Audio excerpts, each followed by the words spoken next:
Hi, everyone. My name is Alex Kulpinski. And I'm Julia Goldhirsch, and this is the Tailwind Flash Briefing.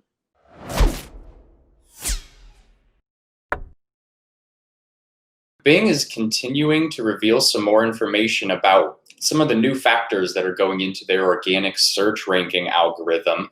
And a lot of these new factors are really heavily focused on things like reputation and quality of content. It's no surprise to people in this industry that we know that search engines are starting to heavily prioritize and weigh engaging content a lot more than in the past. But now we actually have some concrete information from Bing as to some of those different factors that really affect organic rank. There's a few different components here that Bing has noted that will be a big factor for ranking on the Bing search platform. That being content that is of high quality nature, and as well as author reputation. So these two things lean into the fact that Bing is wanting consumers to have access to high quality content that isn't disruptive in any way, shape, or form, but also content that is coming from authors who are very qualified to be speaking on that topic. So, for example, someone like Neil Patel, who is a giant in the digital marketing space, writing content about digital marketing, Bing will now have a better understanding of the authority that comes along with someone like Neil's content and give it even more emphasis for ranking for terms specific to that content. However, of course, if someone's searching for something completely out of the realm of digital marketing, even though Neil is an expert in other areas, because he isn't an expert in something like healthcare, for example, Bing isn't going to consider him an authority of that space. So there's that component of the actual author authority for the topic, and using information about previous content that author has written, it will now start taking into account the authority from the author, which is really interesting. It's also looking at a few other things when it comes to high quality content.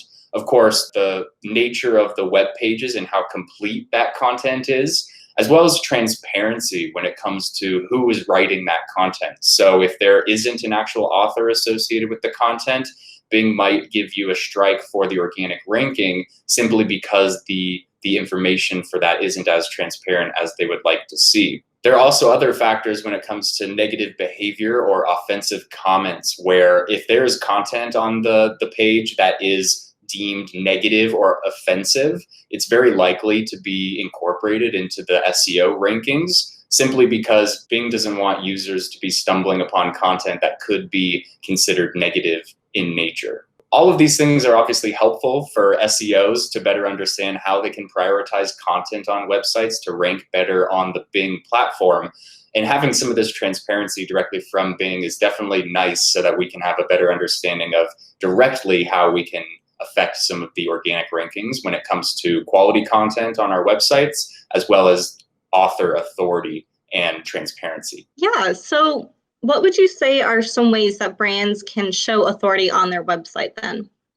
I think one of the main things to focus on would be to build authority within a particular area. I think being too widespread on a lot of different topics might cause the Bing platform or algorithm to take a lot longer to understand if you are an authority in that space, whereas focusing or honing in on one particular area will probably be more self-sufficient in the long term, where Bing will be able to understand you as an authority in that space much sooner and take that into consideration when it comes to your organic ranking, as well as just really making sure to expand some of the content that you might be promoting. So if you're currently only writing blog posts about a particular topic, consider developing new forms of content, whether it be things like podcasts or flash briefings or new ways to engage with new audiences so that your authority can be present across other mediums, not just things like blog posts.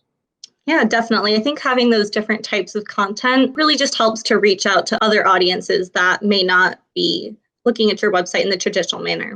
Absolutely. And hopefully, when we start to see this continual trend of algorithms really prioritizing high quality content as opposed to some of the previous things that have gone into search ranking, like website load speeds, which will really essentially become table stakes at this point, we'll start to see content that's a lot more engaging in the future and is a lot more valuable to consumers in exactly what they're looking for. So KFC recently suspended their slogan to align more with the current pandemic that's going on. As many people probably know, their longtime slogan that they've had is called "It's Finger Lickin'." As many probably can guess, it's probably not the best thing to have right now in the middle of a pandemic when using your hands is not the most hygienic way to go about things. So they decided to call off that slogan for the time being. And in its place, they're using a new tagline saying, "That thing we always say, ignore it for now." This actually happened after one of their ads came out in the UK featuring their original slogan pretty early March, right when the pandemic was starting. And they received a lot of criticism over this ad just because, like I mentioned, people were recognizing that it may not be the most aligned to what was currently happening in the world. It's not something they're planning on keeping forever, but they do think it's the right move with what's currently going on with the pandemic. So knowing KFC is definitely one of the more risk-taking brands out there, especially in the world of social. What are your thoughts on the new slogan, Julia? Do you think that it changes your perception of KFC as a brand? I would say it really doesn't. I think that their new slogan aligns pretty well with what the brand is known for. It's pretty fun. It's pretty straightforward. They're not claiming to be something that they're not. And I think that it's a really good take and a move for them in this time. They recognize that it wasn't the correct move to stick with what they have, but they're kind of trying to play fun with it and change it up a little bit with this new slogan. Not to mention all the PR boosts that they're getting from blogs and journals covering the change, not to mention us, but it's definitely creating a buzz, which I'm sure is a positive impact that they'd like to see. Well, that does it for us today with the Tailwind Flash briefing. I'm Alex Kulpinski. And I'm Julia Goldhirsch. Thanks for tuning in to this week's episode. Be sure to keep your eye out for next week's episode. And as always, stay safe and have a wonderful week.